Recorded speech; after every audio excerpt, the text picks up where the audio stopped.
Alright, so Netflix is releasing a biopic movie, Roxanne Roxanne, which is all about a rap war that happened in the 1980s between the rapper Roxanne Shante and the rap group U.T.F.O. This beef, which became known as the Roxanne Wars, spanned more than a year and prompted possibly over 100 answer songs, which even to this day is pretty amazing. This is a classic hip-hop story and one of my favorites. And without further ado, I hope you enjoy this condensed history of the Roxanne Wars. There is a ton of really great notable moments in rap history that fans of old school rap could tell you all about. Like that time when Eazy-E had a luncheon with George H.W. Bush at the White House. Or when 3 6 Mafia won an Oscar for that song, It's Hard Out Here for a Pimp.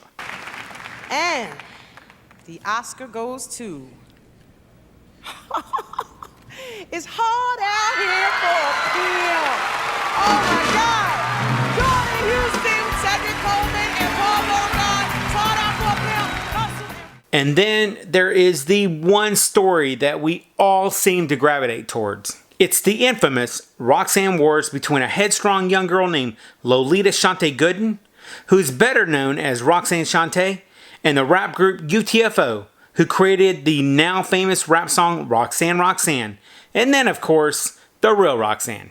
The beef first started with the popular 80s rap group U.T.F.O backing out of a promotional agreement with part-time music producer Marly Marl, who just happened to live across the street from what would later become one of the most infamous female rappers in hip-hop history. And this is how the story goes. Lolita Shante Gooden was a young, ambitious, and talented rapper that was destined for the music industry. She was approached by part-time music producer Marly Marl to help make a diss track that would be aimed at getting back at U.T.F.O for their failed concert appearance that was being promoted by DJ Mr. Magic and Marly Marl. Shante then took on the moniker Roxanne Shante to make the now famous diss track called Roxanne's Revenge. Video Music Box continues with one of the hottest lady rappers on the music scene. Here's Roxanne Shante and Roxanne's Revenge.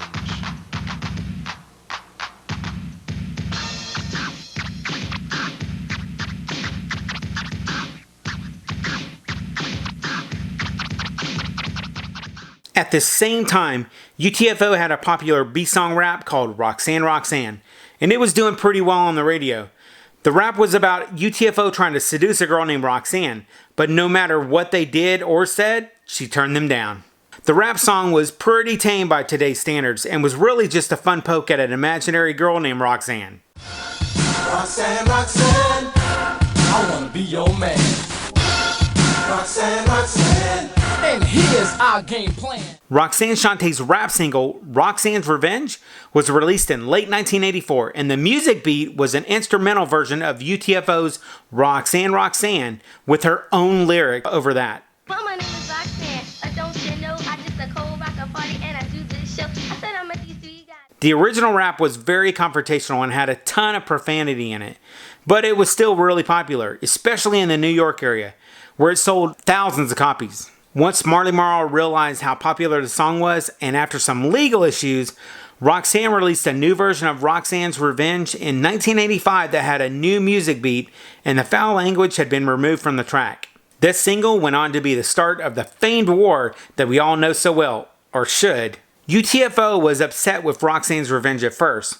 And so you go do a song. She was imaginary at that point. That is correct. And then what? Roxanne Shante comes. Right. She comes out and makes it more visible that she's the one who we're talking about. She grabbed the moment. That is correct. She grabbed the moment. Yes, she beat did. y'all to it. Yes, she did. And so Full Force auditioned and created the real Roxanne. But seeing that this beef with Roxanne could be an opportunity, U.T.F.O made an answer rap called The Real Roxanne. They wrote and produced this rap song in which they take pot shots at themselves. And then they hired a rapper named Elise Jack to sing the lyrics. U.T.F.O intended for Elise to take on the name The Real Roxanne to try and discredit Roxanne Shante as being the original. This song was a huge hit and was played all over the U.S. Yo, Kango. Yeah, what's up, girl? I'm the real Roxanne and I'll rock your world. But you're all stuck up. Well, you say that, cause I wouldn't give guys like you no rap. But shortly after the song's release, U.T.F.O and Elise had a falling out. She was not credited on the song, and U.T.F.O quickly replaced Elise with another rapper named Adelaida Martinez.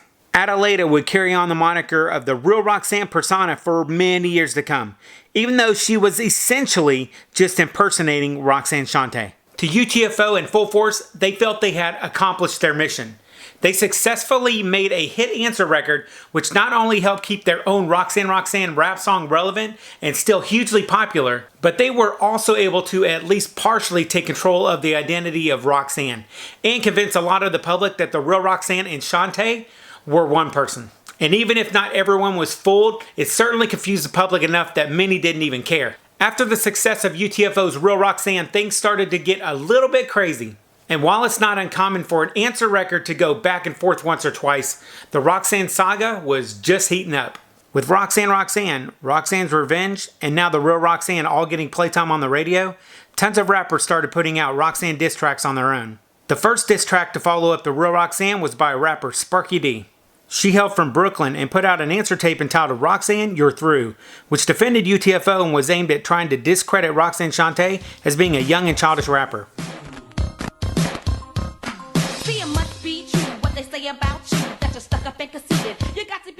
But this wasn't the last answer tape to come out. It seemed everyone wanted in on the Roxanne Wars, from people claiming to be Roxanne's doctor, her brother, little sister, and even her parents. In all, there were a record-breaking over 25 recorded responses in 1985 that were officially documented in the Roxanne Wars. But historians speculate that there may have been over 100 Roxanne answer tracks floating around by the late 80s. By late 1985, U.T.F.O takes another pop shot at Roxanne by releasing a new diss track called Roxanne Roxanne Part 2, calling her a crab. This song is the first time U.T.F.O really got nasty in their beef with Roxanne. They definitely took it to a new level, and up to this point, I was sort of on the side of U.T.F.O, but after this, it was all fair game. After Roxanne Roxanne Part 2, Shante put out a song called Queen of Rocks. In this track, she basically rehashed the whole war from start to finish, and just like Roxanne's Revenge, this track was heavily improvised. But this song was tame compared to what was about to come. Yeah, you know, we got our own Roxanne. I said, yeah, I seen that girl. She got a face like a man. I told you something else, don't you see? I had to watch my language because I got so many beats. And then following up the Queen of Rocks, Roxanne Shante finally put out an answer song called Bite This. In this new song, not only did she call out U.T.F.O and the Real Roxanne, but it's still only 15 years of age, Roxanne Shante was now calling out some of the bigger rappers like Run DMC, LL Cool J, and Sparky D by name in the Bite This rap song. Although I think Bite This was Roxanne Shante's final rap in the Roxanne Wars, she did collaborate with Sparky D on a rap battle called Round 1. Both of them had some good diss moments in the battle, but I think it was clear that Roxanne Shante won. Roxanne eventually dropped the whole beef for a long while and then gave up the name Roxanne and just went by Shante. She also released 2 more records a few years later. One was called Bad Sister, which came out in 1989. And then in 1992, she put out The Bitch Is Back. In the end, U.T.F.O, Roxanne Shante, and the Real Roxanne did get what they were aiming for. And that was fame.